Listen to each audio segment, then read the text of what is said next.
باری محترم، پاکستان میں ایک جماعت ایسی ہے جو خلافت پر کام کر رہی ہے اور وہ جمہوریت کو مکمل طور پر کفر کہتی ہے.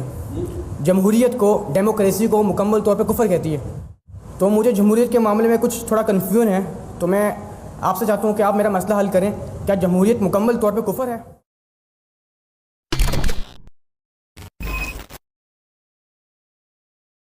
میں نے کہا تھا کہ جمہوریت جو اصل مغرب کی ہے، جو مغرب میں پیدا ہوئی، پروان چڑھی اور مغرب ہی میں وہ قائم ہے، وہ کفر ہے، شرک ہے، اور آج کے دور کا سب سے بڑا شرک، سب سے بڑا کفر ہے.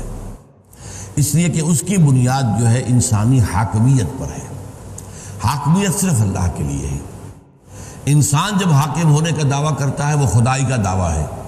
نمرود کس معنی میں دعویٰ کرتا تھا خدائی کا؟ کیا وہ یہ کہتا تھا کہ میں نے دنیا پیدا کی ہے؟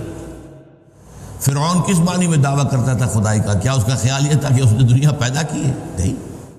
مطلب یہ تھا کہ الیس لی ملک مصر، کیا بادشاہت میری نہیں ہے؟ سارا اختیار میرا ہے.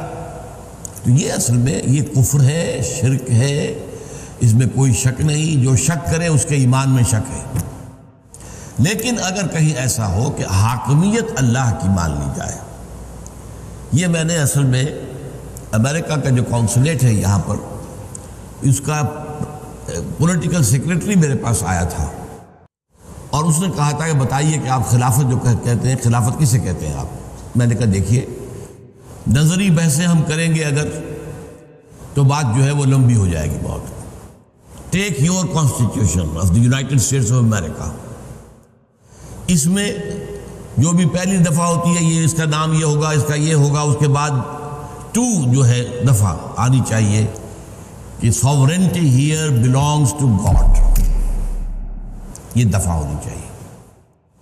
تیسری دفعہ ہونی چاہیے no legislation can be done here at any level, at the federal level, state level, county level, at any level, repugnant to the book of God and the authentic tradition of his messengers.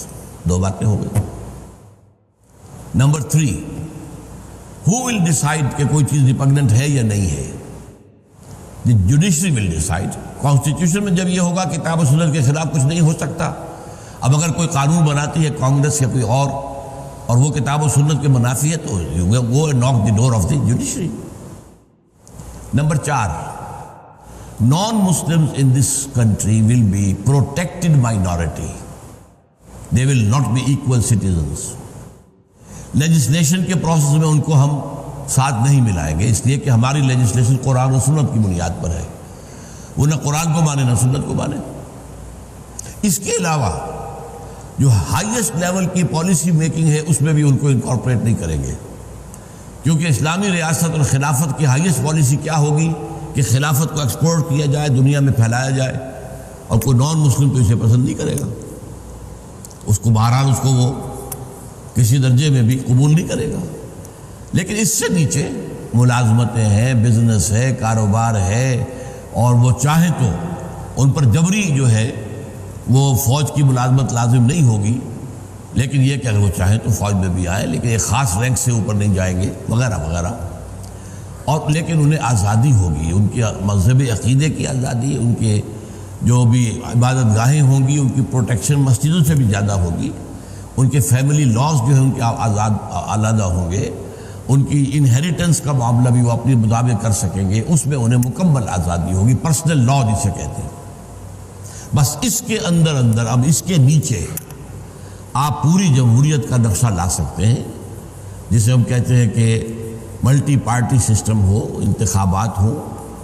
اب ان میں انتخابات کا نظام ہم بنائیں گے کہ کون سا حصہ لے سکتا ہے، کون نہیں لے سکتا.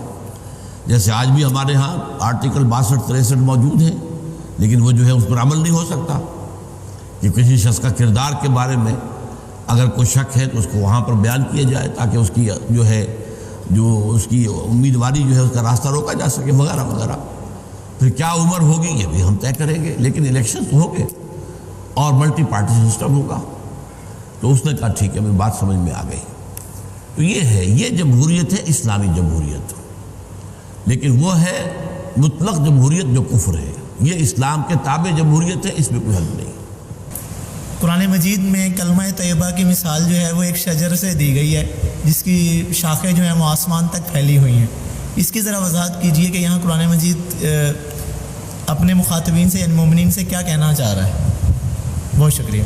ہاں مطلب یہ کہ ہر اچھی بات، مطلب یہ کہ یہاں اس سے مراد خاص طور پر وہ کلمہ طیبہ لا الہ الا اللہ نہیں ہے، وہ بھی مراد ہو سکتی ہے، سب سے اچھی بات وہی ہے، افضل الکلام وہ ہے، لیکن ہر اچھی بات جو ہے وہ دنیا میں پھیلتی ہے ایک اچھے صحت مند درخت کی طرح پروان چڑھتی ہے، اگرچہ وقت لگتا ہے اور اس کی جڑیں بھی گہری ہوتی ہیں، مضبوط ہوتی ہیں، لیکن بعض چیزیں ایسی ہوتی ہیں کہ جو کسی وقت عوامی سی ایک مقبولیت کی وجہ سے وہ بہت عام تو ہو جاتی ہیں، نہ ان کی جڑ کوئی مضبوط ہوتی ہے نہ کوئی بلندی ہوتی ہے، تو وہ گویا کہ پھر اچانک ہی بس کوئی ریلا آئے گا اور وہ اکھڑ جائے گی، تست بھی نہ ہو، زمین سے وہ اکھاڑ لی جائے گی، جبکہ درخت کو اکھاڑ لینا جو آسان کام نہیں ہے. بس یہ ہے اچھی بات بری بات، یہ بات.